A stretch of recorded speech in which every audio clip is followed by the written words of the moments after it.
제가 1978년도 1월 30일 날 육군 논산훈련소에 입소를 했습니다.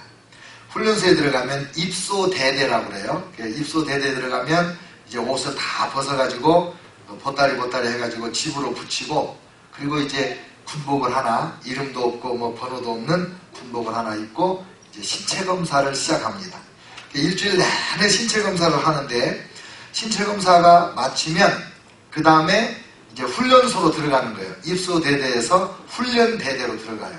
근데 훈련이 마쳤는데도, 신체 검사가 마쳤는데도 훈련대대에 못 들어가고 기다리고 있어요. 왜냐면 훈련대대에서 훈련이 맞춰야, 4주씩 훈련했으니까 훈련이 맞춰야 또 숫자 맞춰서 들어가는 거예요. 근데 우리가 이제 일주일 만에 신체 검사를 다 마쳤거든요. 근데 안 들어가고 있는 거예요. 근데 소문이 얼마나 소문이 많은지 몰라. 루머.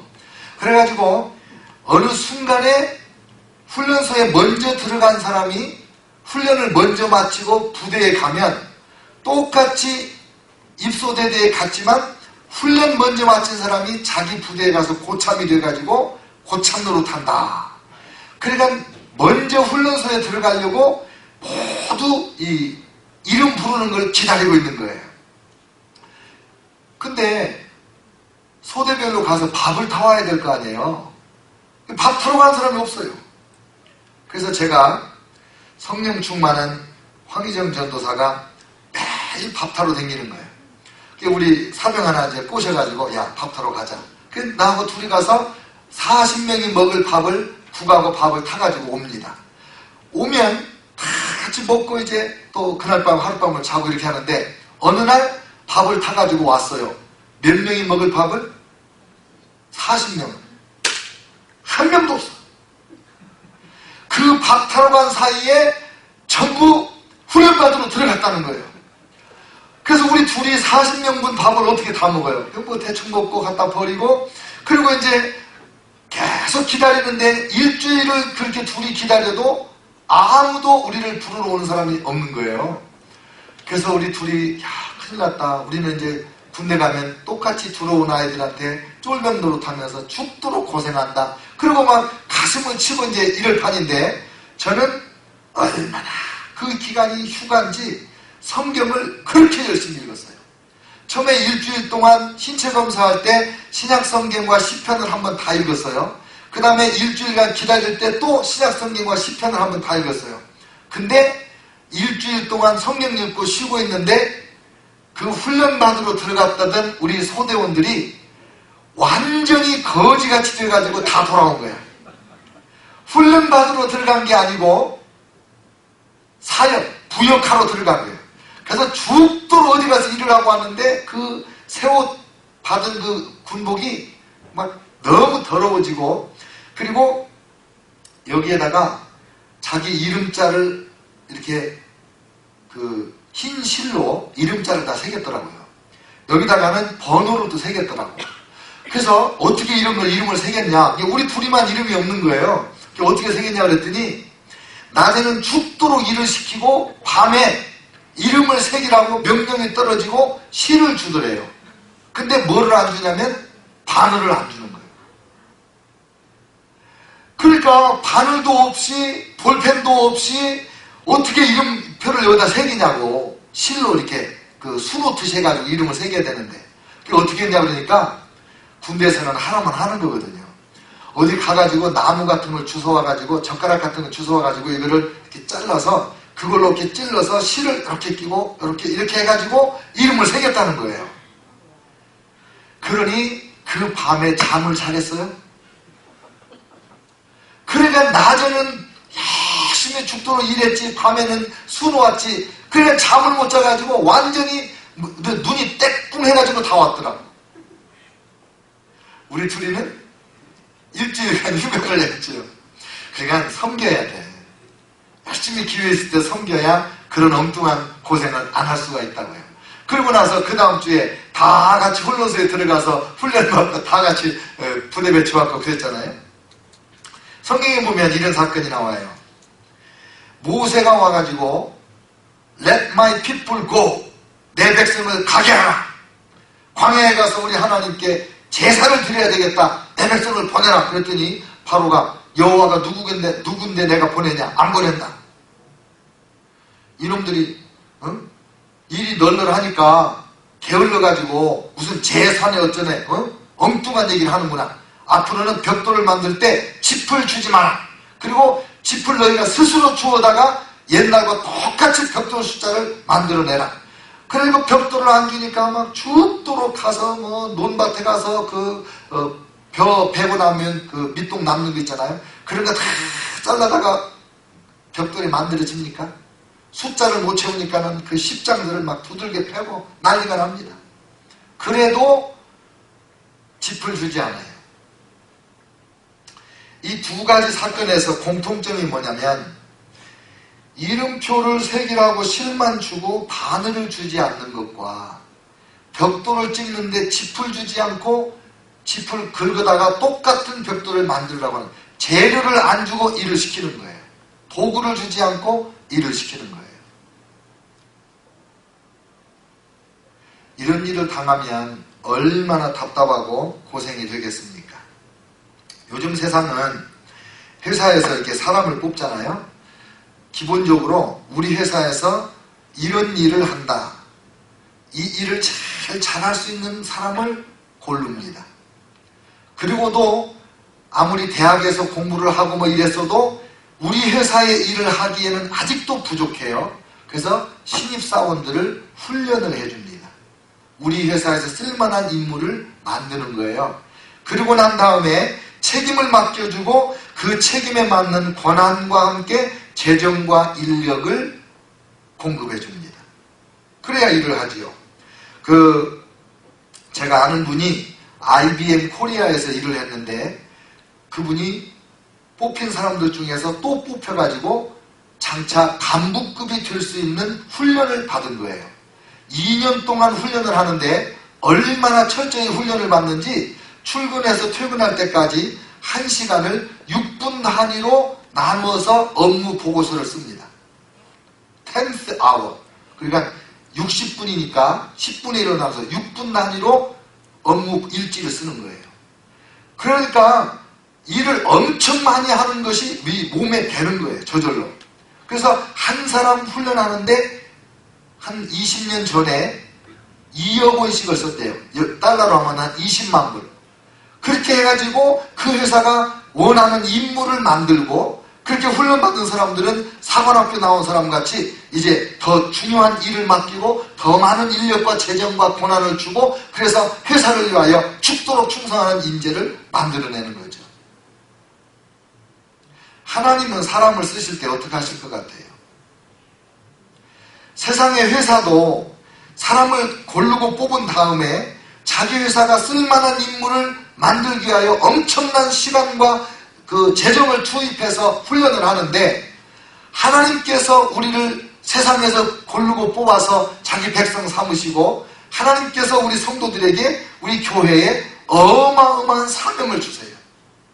그 사명이 뭐냐면 너희는 온 천하에 가서 만민에게 복음을 전파하라는 거예요. 너희는 가서 모든 족속으로 제자를 삼아서 아버지와 아들과 성령의 이름으로 세례를 주고 내가 너희에게 분부한 모든 것을 가르쳐 지키게 하라. 세상에 이거보다 큰 사명이 없어요. 교회가 왜 중요하냐? 교회가 왜 위대하냐? 교회를 왜 소중하게 여겨야 되냐?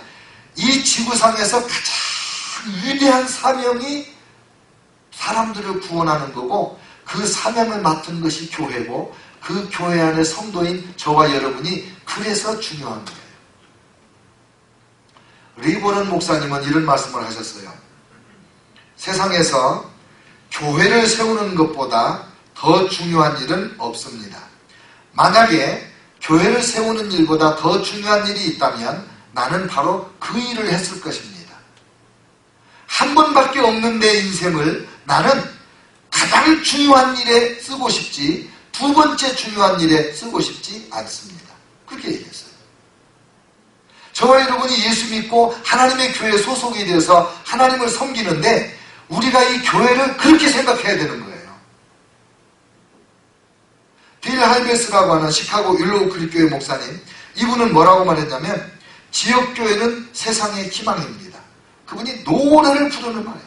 Local church is the hope of the world. 지역교회가 세상의 희망이다.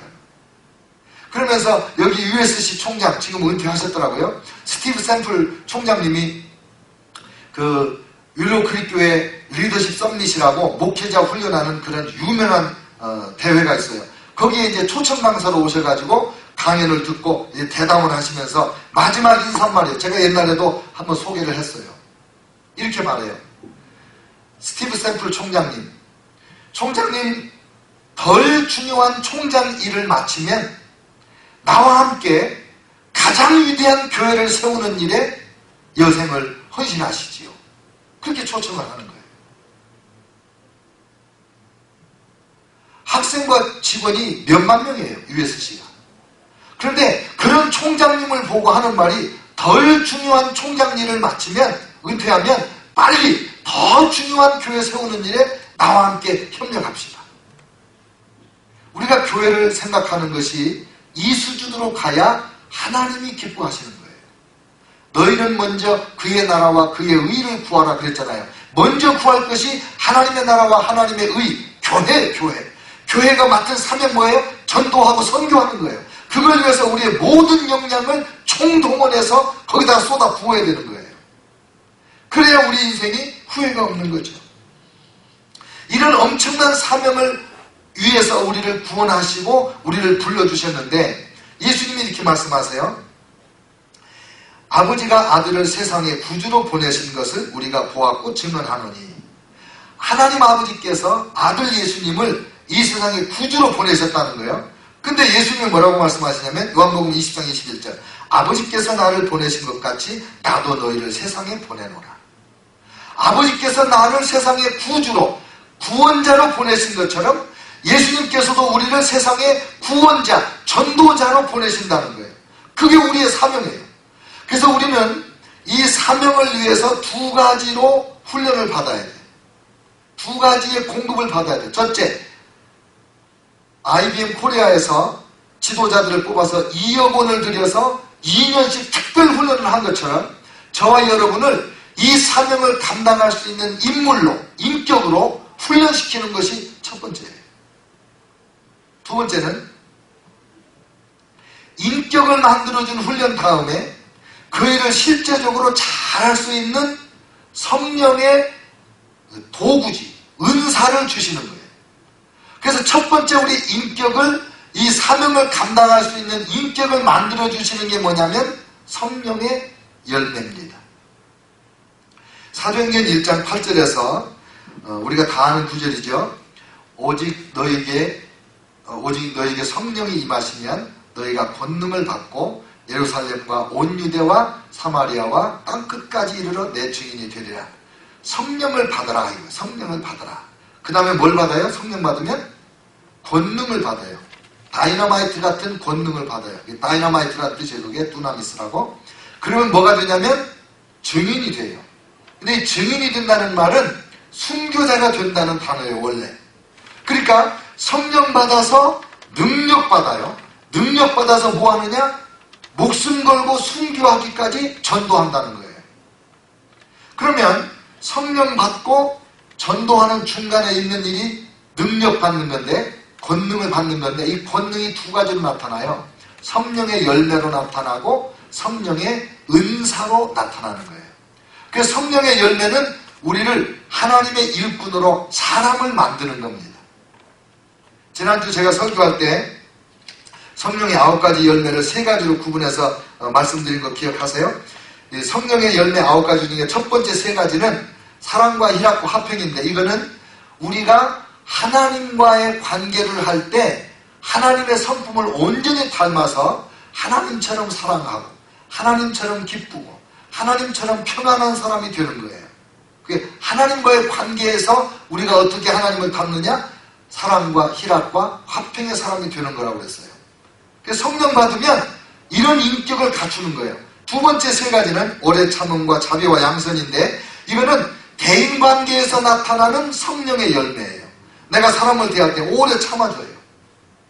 오른뺨을 때리면 왼뺨을 때리고, 대주고, 겉옷을 달라고 그러면 속옷도 주고, 오리를 가자 그러면 심리까지 가고, 나를 욕하고 그래도 나는 축복만 하고, 나를 배반해도 나는 일양 밑부게 한 마음으로 끝까지 신실하게, 그리고 내가 전도를 아무리 해도 멸시하면서 믿지 않지만 너는 언젠가 믿게 될 거라는 믿음 가지고 오래 참으면서 끝까지 전도하고, 이 오래 참음, 그 다음에 자비와 양선, 그 사람들이 나를 거칠게 대한다고 해서 나도 함부로 거칠게 하는 게 아니라 나는 대자대비한 모습으로 그 사람들 끝까지 참아주는 거예요. 나를 때리고 욕하고 나를 죽이려고 하고 그래도 나는 그 사람의 선함을, 그가 잘 되기만을 구하는 거, 이게 양선이거든요. 그 세 가지 대인관계의 열매가 나타나는 게 성령의 열매로 오래 참음과 자비와 양선이에요. 그 다음에 마지막 세 가지는 내가 나를 대할 때 나타나는 성품인데, 그게 충성과 온유와 절제예요. 누가 뭐래도 나는 하나님 앞에 충성하는 거예요. 누가 뭐래도 나는 하나님 앞에 진실하는 거예요. 옆에서 뭐 폭탄이 터진다고 하고 옆에서 뭐 잔치를 한다고 그래도 나는 이거에 동요되지 않고 좌우로 치우치지 않고 진리를 따라서 하나님의 사랑을 따라서 정도를 가는 거, 이게 온유예요. 누가 나를 갈궜다, 내 마음을 긁었다, 그렇다고 해서 내가 푸르르 화를 내고, 그건 온유가 아니라고 그랬잖아요. 화를 내야 될 때는 화를 내고 화를 내서는 안 될 때는 절대 화를 내지 않는 이런 온유함이 내가 나를 그렇게 컨트롤 할 수 있는, 그게 마지막에 절제잖아요. 그래서 이 성령의 열매로 인격이 만들어지는, 이게 훈련이에요. 그래서 우리 예수 믿는 사람들은 예배를 통해서, 기도를 통해서 성경 큐티를 하고 성경을 읽고 매일매일 하나님의 성령의 음성을 들어가면서 이 성령의 인격으로, 이 9가지 열매는요, 하나님의 성품, 우리 예수님의 성품인 거거든요. 그 인격을 갖추었을 때 드디어 그 사람이 하나님의 일을 할 수 있는 온전한 사람으로 인정을 받을 수 있는 거죠. 이게 훈련입니다. 그래서 제자 훈련을 하고 양육 훈련을 하고 제자반도 하고 성경반도 하고 중보기도도 배워야 되고 새벽기도, 작정기도도 배워야 되고 힘쓰고 애써야 되는 겁니다. 이 사랑과 희락과 화평과 이런 것들이 그냥 적당히 뭐 일주일에 한 번씩 교회 와서 설교 듣고 그렇게 해서 되는 거 아니잖아요. 엄청난 노력을 기울여서 정말 내 자신을, 내 눈이 범죄하면 눈을 뽑아버리는 그런 용단, 내 손이 죄를 저지르면 손을 잘라버릴 수 있는 그런 결단, 이런 마음 가지고 하나님 말씀대로 되려고 발버둥 칠 때 성령의 편한 은혜가 임해서 우리가 그런 사람으로 변해가는 거예요. 그리고 이제 이런 인격자가 될 때, 성령의 사람이 될 때 하나님의 일을 감당할 수 있는, 전도를 목숨 걸고 전도할 수 있는 은사를 주시는 거예요. 그 은사가 오늘 우리가 읽은 고린도전서 12장 4절부터 11절까지 나오는 그 내용입니다. 읽지 않았지만 그 앞에 부분에 1, 2, 3절에도 중요한 내용이 나와요. 1절, 성령의 은사는 신령한 것이라는 거예요. 영적인 거예요. 성령의 은사를 모르는 사람도 되게 많아요. 성령의 은사를 모르기 때문에 성령의 은사가 나타날 때 그거 귀신의 역사라고 하는 그런 사람들도 가끔 있어요. 신령한 것은 영적인 사람이 돼야 그걸 알 수가 있는 거예요. 2절에서는 우리가 이방인일 때 예수님을 믿기 전에 우리가 어떤 사람이었느냐, 말 못하는 우상에게 끌려다녔다. 우상에게 절을 하고 우상에게 복을 달라고 빌었다. 왜? 신령한 영적 세계를 모르니까 이 귀신의 역사에 종로로 타고 살았다 이 말이에요. 3절에 성령을 받은 우리는 예수님을 주로 고백한다. 하나님의 영 성령으로 말하는 자는 예수를 저주할 자라 하지 아니하고 하나님의 성령으로 말하는 사람은 예수님을 주님으로 시인한다. 성령께서 돕지 않으시면 예수님이 주인임을 모르는 거예요. 그래서 예수님을 주님 이렇게 부를 수 있고, 예수님은 내 인생의 주인입니다. 예수님 내 생명을 구원해 주신 나의 구세주이십니다. 이렇게 믿는 사람들은 성령을 받은 사람들인 거예요. 그래서 예수님을 믿는 사람들에게는 곧장 이 두 가지 역사가 동시에 일어나기 시작해요. 인격적으로 성령의 9가지 열매를 우리 안에서 계속 만들어가면서 성령의 9가지 열매와 반대되는 성품들을 하나하나 가지치기를 하고 그 김매듯이 풀을 잡초를 뽑듯이 계속 그 쓴뿌리를 뽑아내고 그러면서 예수님을 닮아가는 그 역사와 동시에 성령의 은사가 우리 가운데 나타나기 시작하는 거예요. 그 9가지가 뭐예요? 9가지가 지혜의 말씀, 지식의 말씀, 믿음, 병을 고치는 은사, 능력 행함의 은사, 예언의 은사, 영들 분별하는 은사, 방언의 은사, 방언 통역의 은사. 성경의 은사는 이거보다 훨씬 많이 나옵니다. 학자들에 따라서 18가지, 26가지, 30몇 가지 이렇게 책을 쓰신 그 은사론 학자들이 있어요. 근데 그 중에 지금 고린도전서에는 9가지만 나와요. 이거 다 설명하려면 한 번 더 설교를 해도 부족해요. 그래서 오늘은 이 한 가지만 조금 맛보기로 설명드리고 다음번 설교 때 이 은사를 좀 더 자세하게 설명드리도록 하겠어요. 오늘 아침 본문에 보면은 예수님께 오늘 그 새벽에 큐티한 거 있잖아요. 그 생명의 말씀에 거기 보면 이제 마가복음에 예수님께서 그 병자 중풍 병자를 이렇게 들것에 들고 와가지고 지붕을 뚫고 달아내린 친구들이 있어요. 그러니까 예수님이 그 친구들의 믿음을 보시고 내 죄가 사함을 받았느니라 그렇게 말씀했어요. 그랬더니 서기관이 속으로 생각하기를 참나마도다 이거 신성모독이도다 누가 감히 죄를 용서할 수 있나 그런 생각을 했어요. 근데 예수님이 그 사람이 그런 하는 것을 아셨어요. 어떻게 알았을까요? 옛날에는 이 성령의 은사를 잘 모르는 사람들은 뭐라고 해석했냐면 예수님이 하나님이니까 알았지. 예수님이 하나님이니까 묻는 병을 고치지. 소경을 눈뜨게 했다. 예수님이 하나님이니까 눈뜨게 했지. 옛날에 성령을 모를 때는 그렇게 말했어요. 그런데 성령의 은사 중에 지식의 말씀의 은사가 있어요. 그거는 초자연적인 성령님의 역사로 이미 일어난 일, 현재 일어나고 있는 일을 알게 되는 거예요. 그래서 지금 앞에 앉아있는 서기관이 마음속에 예수님을 생각하면서 저 양반이 신성모독이네, 하나님을 모독하네, 자기가 뭔데 죄 용서한다고 그래, 이런 생각하는 거를 성령께서 알려주시는 거예요. 예수님 앞에. 저 서기관이 지금 너를 향해서 이런 생각을 한다. 그래서 예수님이 그걸 아시고 나서 물어보는 거예요. 내 죄 용서함을 받았다 이 말하고 일어나서 내 들것을 들고 가라 이 말 중에 어떤 것이 더 쉽겠느냐. 용서한다는 말이 훨씬 어렵죠. 아무도 그런 말은 못해요. 들것을 들고 가라 이런 말은 우리도 할 수 있죠. 그러니까 더 어려운 말을 하신 그 이유가 뭐예요? 내가 너희에게 죄를 용서하는 권세가 있음을 알려주려고 한다. 이런 답변을 예수님이 하시잖아요. 그 답변을 하게 된 동기가 뭐냐? 지식의 말씀의 은사로 그 서기관이 그런 생각하는 것을 알았기 때문에 예수님이 답변을 주시는 거예요. 자, 그러니 지금부터 성경을 복음서를 쭉 한번 이렇게 생각을 해보세요. 그러면 예수님이 그것도 지식의 말씀이라는 은사로 그렇게 하신 거구나. 많아요, 그런 사건들이. 많아요. 여러분, 이 은사는 예수님도 성령 받기 전에는 요단강에서 세례받고 나오실 때 성령이 비둘기같이 임했잖아요. 성령 받기 전에는 예수님께서 기적을 행한 적이 없어요.